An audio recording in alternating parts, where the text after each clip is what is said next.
Hi function lovers, welcome and welcome back to my channel. तो आज मैं आपके साथ आई वॉन्ट योर ब्लड का 13 पार्ट शेयर करने वाली हूँ। लास्ट पार्ट में हमने देखा था विंग A4 को अपना पूरा प्लान बता देता है और कहता है तुम्हें जितनी जल्दी हो सके ये काम कंप्लीट करना होगा। वो यॉर्निंग कर रहा था, इसलिए वो टॉवल पकड़ के शावर के लिए चला गया। तभी पीछे से A4 उसका हाथ पकड़ लेता है। वो वार्निंग देते हुए कहता है मेरे साथ कोई चालाकी मत करना, क्योंकि उस यूजलेस डॉक्टर को मारने में मुझे ज़्यादा टाइम नहीं लगेगा। और रही बात तुम्हारी, न जाने कितनी बार मैंने तुम्हारी मेमोरी इरेज करी है, तो एक बार और सही। विंग उसका हाथ छुड़ाते हुए कहता है तुम्हें पता है मेरे पास कोई फीलिंग नहीं है।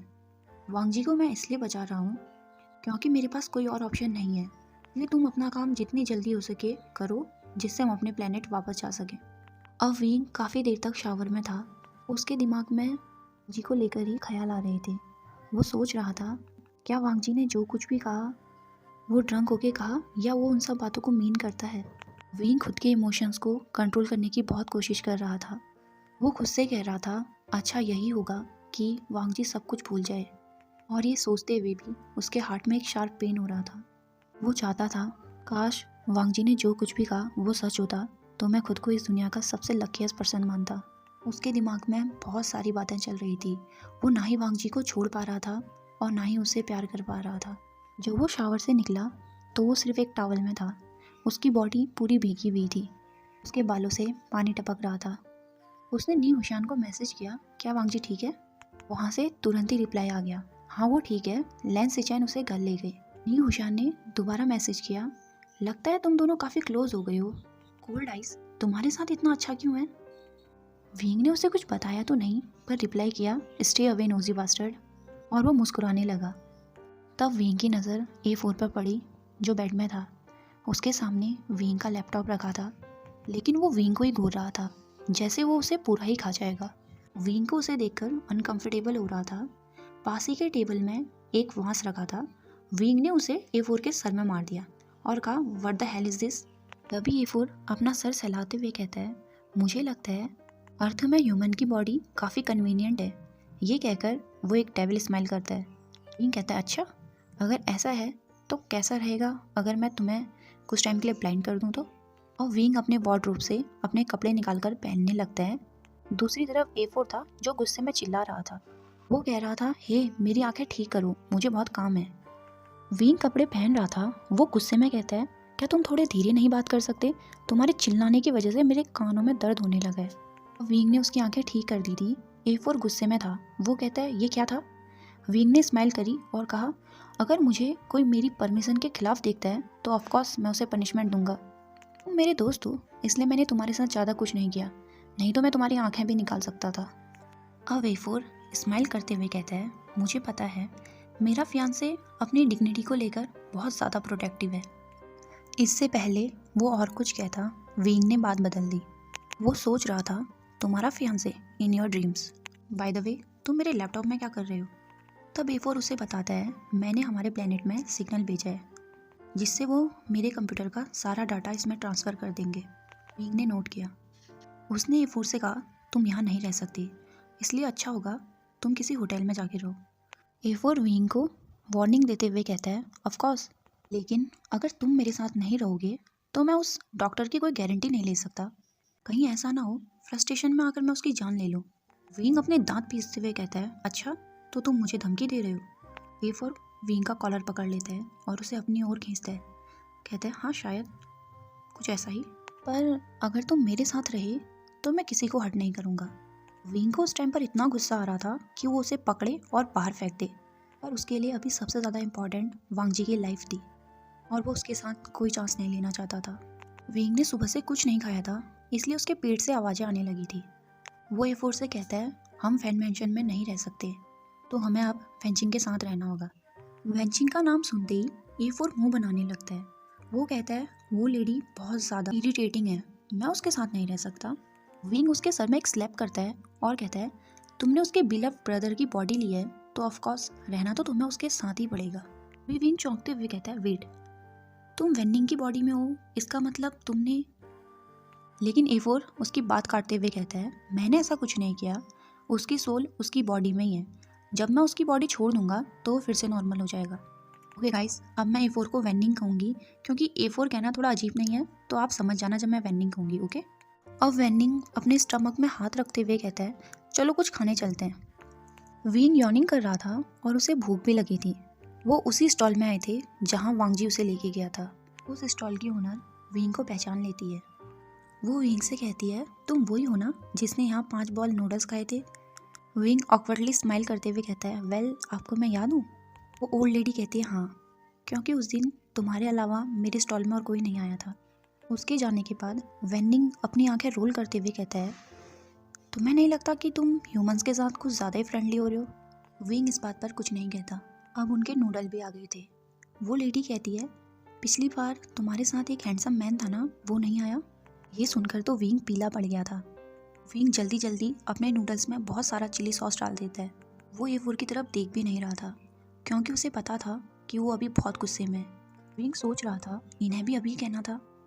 वेनिंग कुछ कहता इससे पहले ही विंग ने बात बदल दी। विंग कहता है, जब हम यहाँ से चले जाएंगे तो तुम एक ऐसे गैजेट को बनाना जिससे हम यहाँ खाने के लिए आ पाएँ। और वो स्माइल करता है। विंग की क्यूट स्माइल देखकर वेनिंग का गुस्सा थोड़ा शांत हो गया था। वेनिंग कहता है, इतनी दूर तक हमें ट्रैवल करा सके ऐसा गैजेट बनाना थोड़ा मुश्किल है, पर मैं ट्राई करूँगा। और वो मन में सोचता है, तुम्हारे लिए, तुम्हारी एडोरेबल स्माइल के लिए। विंग ने फिर से 5 बॉल नूडल्स के खाए थे, जिसमें उसने भर भर के चिली डाली थी। अगले दिन वो वेंचिंग के घर में शिफ्ट हो गई थी। अगले 3 दिनों तक वांगजी ने विंग को कॉल नहीं किया था। वेनिंग की वजह से विंग वांगजी से मिलने भी नहीं जा सकता था। तभी चौथे दिन सुबह 5 बजे विंग का फ़ोन रिंग करने लगा, जिससे विंग जग करके उठा। वो अभी भी स्लीपी था, क्योंकि उसने और वेनिंग ने रात को काफ़ी देर तक काम किया था। उसे नहीं पता था कि ये किसका कॉल है, इसलिए वो स्लीपिंग वॉइस में ही कहता है, हेलो। दूसरी साइड से आवाज़ आई, क्या तुम अभी भी सोए हो? वांगजी की आवाज़ सुनकर विंग की आंखें खुल गई और वो जोर से अपनी आंखों को रफ करते हुए देखता है, क्या ये सच में वांगजी का फ़ोन है?